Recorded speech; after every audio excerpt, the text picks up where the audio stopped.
भगवान विष्णु व्रत कथा। सनातन धर्म में भगवान विष्णु को सृष्टि के पालनकर्ता, धर्म के रक्षक और भक्तों के उद्धारक के रूप में माना जाता है। वे करुणा, सत्य और धर्म के प्रतीक हैं।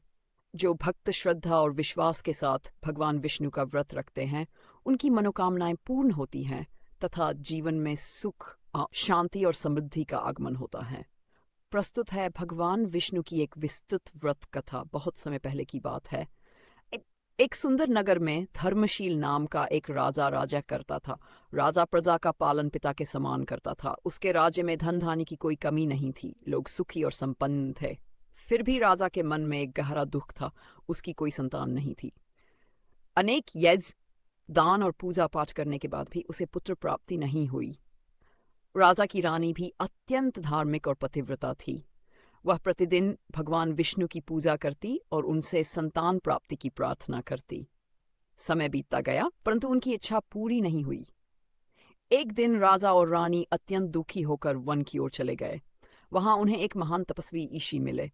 राजा ने ऋषि को प्रणाम करके अपनी समस्या बताई। ऋषि ने ध्यान लगाया और कुछ देर बाद बोले, राजन, तुम दोनों भगवान विष्णु के परम भक्त हो, परंतु पिछले जन्म के एक कर्म के कारण तुम्हें यह दुख प्राप्त हुआ है। यदि तुम श्रद्धापूर्वक भगवान विष्णु का व्रत रखो, उनकी कथा सुनो और गरीबों को भोजन तथा दान दो, तो भगवान अवश्य प्रसन्न होंगे। राजा और रानी ने ऋषि के बताए अनुसार व्रत आरंभ कर दिया। प्रत्येक गुरुवार को वे प्रातःकाल स्नान करके पीले वस्त्र धारण करते, भगवान विष्णु की प्रतिमा के सामने दीपक जलाते, पीले पुष्प अर्पित करते और विष्णु सहस्रनाम का पाठ करते। व्रत के दिन वे केवल एक समय सात्विक भोजन ग्रहण करते और कथा सुनते। कुछ महीनों बाद भगवान विष्णु उनकी भक्ति से प्रसन्न हुए। एक रात राजा को स्वप्न में भगवान विष्णु के दर्शन हुए।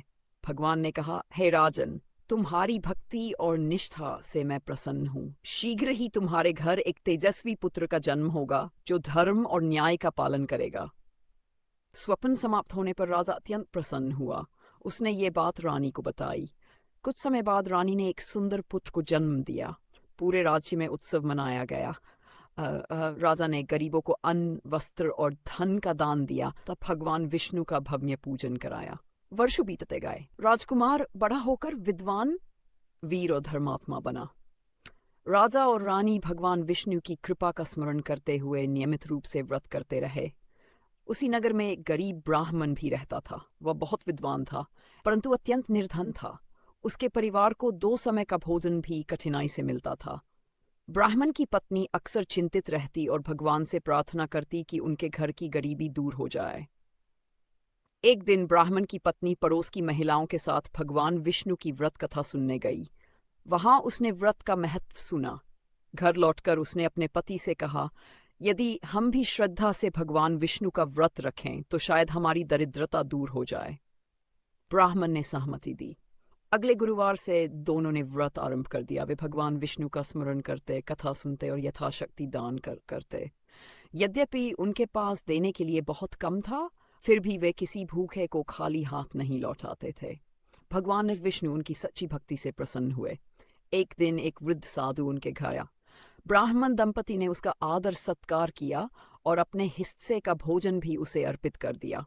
साधु वास्तव में भगवान विष्णु ही थे जो उनकी परीक्षा लेने आए थे।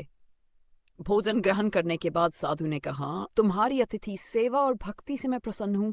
शीघ्र ही तुम्हारे जीवन के सभी कष्ट दूर होंगे। कुछ दिनों बाद ब्राह्मण को राजदरबार में राजगुरु के सहायक के रूप में कार्य मिल गया। उसकी विद्वता से राजा बहुत प्रभावित हुआ। धीरे धीरे उसकी आर्थिक स्थिति सुधर गई। उसके घर में सुख और समृद्धि आने लगी। ब्राह्मण दंपति ने इसे भगवान विष्णु की कृपा माना और जीवन भर व्रत करते रहे। उसी राज्य में एक धनी व्यापारी भी रहता था। उसके पास अपार धन संपत्ति थी, परंतु वह अत्यंत अहंकारी था। वह गरीबों का अपमान करता और धर्म कर्म को व्यर्थ समझता था। उसकी पत्नी धार्मिक थी और भगवान विष्णु भक्त थी, परंतु व्यापारी उसकी बातों पर ध्यान नहीं देता था। एक बार व्यापारी की पत्नी ने उससे कहा, आप भी भगवान विष्णु का व्रत रखिए, इससे जीवन में शांति मिलेगी। व्यापारी हंसकर बोला, मेरे पास इतना धन है कि मुझे किसी भगवान की आवश्यकता नहीं।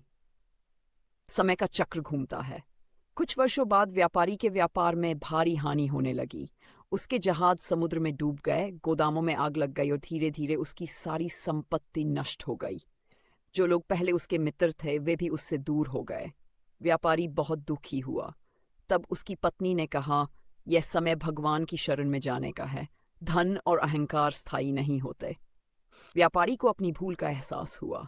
उसने सच्चे मन से भगवान विष्णु की आराधना शुरू की और नियमित रूप से व्रत रखने लगा। वह गरीबों की सहायता करने लगा और विनम्रता से जीवन बिताने लगा। भगवान विष्णु दयालु हैं। वे अपने भक्तों की भूलों को क्षमा कर देते हैं।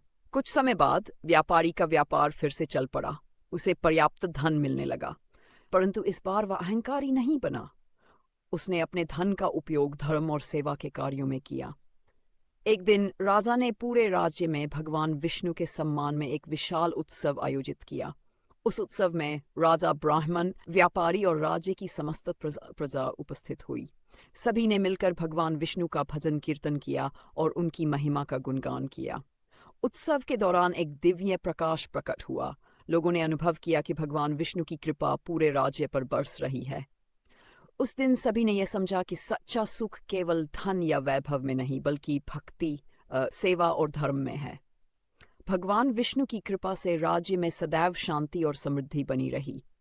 राजा का पुत्र एक महान शासक बना। ब्राह्मण ज्ञान और सेवा के लिए प्रसिद्ध हुआ। व्यापारी दान और परोपकार के लिए जाना जाने लगा। सभी ने अपने जीवन में यह अनुभव किया कि जो व्यक्ति श्रद्धा, विश्वास और नियम पूर्वक भगवान विष्णु का व्रत करता है, उसके जीवन के कष्ट दूर होते हैं और उसे आध्यात्मिक तथा सांसारिक दोनों प्रकार का सुख प्राप्त होता है। व्रत का संदेश ये कथा हमें सिखाती, भगवान विष्णु अपने भक्तों की सच्ची श्रद्धा और भक्ति से प्रसन्न होते हैं। व्रत केवल भोजन का त्याग नहीं है, बल्कि मन, वचन और कर्म की शुद्धि का माध्यम है। जो व्यक्ति सत्य, दया, सेवा और धर्म का पालन करते हुए भगवान विष्णु का स्मरण करता है, उसके जीवन में सुख, शांति और समृद्धि का वास होता है। बोलिए श्री हरि विष्णु भगवान की जय। नमो भगवते वासुदेवाय नमः। नियम लगभग 7 शब्द। भगवान विष्णु का व्रत श्रद्धा और नियम पूर्वक करना चाहिए। व्रत के दिन प्रातः जल्दी उठकर स्नान करें और स्वच्छ पीले या हल्के रंग के वस्त्र धारण करें। पूजा स्थान को साफ करके भगवान विष्णु की प्रतिमा या चित्र स्थापित करें। उन्हें पीले फूल, तुलसी दल, चंदन, धूप, दीप और नैवेद्य अर्पित करें। नमो भगवते वासुदेवाय मंत्र का जप करें तथा विष्णु सहस्रनाम या विष्णु कथा का पाठ करें। दिन भर सात्विक आहार लें या उपवास रखें। क्रोध, झूठ और बुरे विचारों से दूर रहें। पूजा के बाद भगवान की आरती करें और प्रसाद वितरित करें।